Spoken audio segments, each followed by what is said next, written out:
Hello everyone, welcome to Saroj Mishra YouTube channel. मेरे YouTube channel पर आप सभी का बहुत बहुत स्वागत है। पीएचडी एडमिशन नोटिफिकेशन हम इस वीडियो में कवर करने जा रहे हैं। गवर्नमेंट यूनिवर्सिटी से है।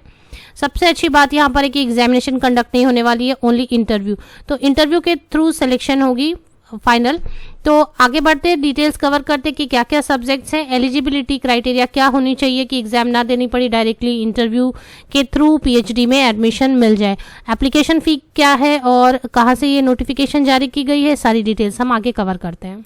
सब्जेक्ट्स काफ़ी ज़्यादा हैं। पीएचडी एजुकेशन, यहाँ पे नंबर ऑफ सीट्स भी मेंशन किए हुए हैं, टोटल कितने सीट्स हैं वो भी मेंशन किए हुए हैं। बाइफर्केशन भी दी हुई है, मींस अनरिजर्व कैटेगरी में कितने सीट्स हैं, OBC, SC, ST and EWS category में कितने सीट्स हैं। तो सब्जेक्ट्स की बात कर लेते हैं, बाकी डिटेल्स आप स्क्रीन पर देख सकते हैं। सब्जेक्ट की सीट की allocation, PhD education law, mathematics, statistics, computer science, physics, chemistry, biotechnology, bio informatics, environmental science, life science, Hindi, English, communication and media studies, psychology, clinical psychology, history, development studies, sociology, economics, political science and international relations, commerce, geology, physical education, pharmacy. तो total 212 seats हैं, जिनमें general category के लिए, unreserved category के लिए 102 seats हैं। ये notification कहाँ से जारी की गई है पहले ये चेक कर लेते हैं हम। ये ऑफिशियल वेबसाइट पर है, दक्षिण बिहार केंद्रीय विश्वविद्यालय, central university of south Bihar. तो ये बिहार स्टेट से सेंट्रल यूनिवर्सिटी और स्टेट यूनिवर्सिटीज़, ये यूनिवर्सिटीज़ होती है जिन्हें हम गवर्नमेंट यूनिवर्सिटीज़ भी बुलाते हैं, क्योंकि गवर्नमेंट इनकी कम्प्लीटली इनकी फंडिंग करती हैं।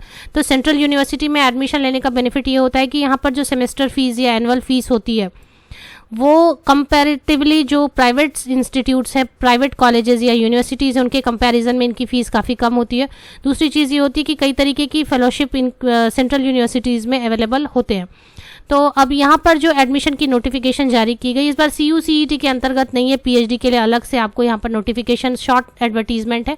तो एक बार पहले हम शॉर्ट एडवर्टीजमेंट देख लेते हैं।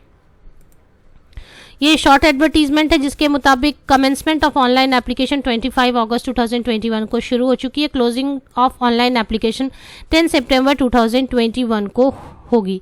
तो 10 सितंबर तक आप एप्लीकेशन लेटेस्ट डाल सकेंगे।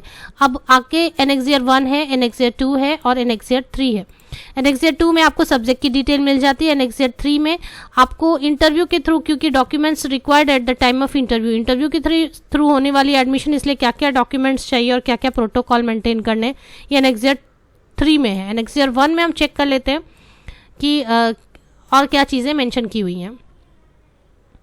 तो मिनिमम पहले 55% मार्क्स होने चाहिए आपके मास्टर्स डिग्री में कंसर्न सब्जेक्ट में, और 5% की रिलैक्सेशन दी गई है SC, ST, OBC, non creamy layer को। तो 50% मार्क्स होने चाहिए मास्टर्स डिग्री में। इसके अलावा और क्या होना चाहिए जिससे डायरेक्ट एडमिशन हो सकेगी, तो ये भी हम यहाँ पर चेक कर लेते हैं।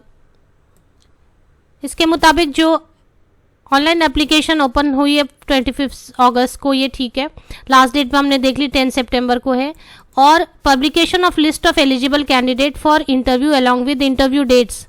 तो इनकी जो इंटरव्यू के लिए जो शॉर्टलिस्ट हुए हैं कैंडिडेट 15 सितंबर, तो मेरिट लिस्ट पर होगी। एकेडमिक परफॉर्मेंस के हिसाब से जो मेरिट लिस्ट बनेगी उसके हिसाब से फिर शॉर्टलिस्टिंग होगी। इंटरव्यू के डेट्स के लिए शॉर्टलिस्टेड कैंडिडेट की लिस्ट जारी की जाएगी और फिर वेरिफिकेशन होगी डॉक्यूमेंट की और इंटरव्यू होगी, जिसकी डेट भी यहाँ पर दी जा चुकी है। हाउ टू अप्लाई यहाँ पर ही दी गई है। फीस दी गई है general, OBC, EWS 800, ST, SC, transgender 350 rupees and PWD candidate. लेकिन अब यहाँ पर सिर्फ मास्टर्स डिग्री काफ़ी नहीं है, सफिशिएंट नहीं है। मास्टर्स डिग्री, क्योंकि रिटन एग्जामिनेशन नहीं होनी है, एंट्रेंस टेस्ट नहीं होनी है, डायरेक्ट यहाँ पर इंटरव्यू के बेसिस पर होनी है।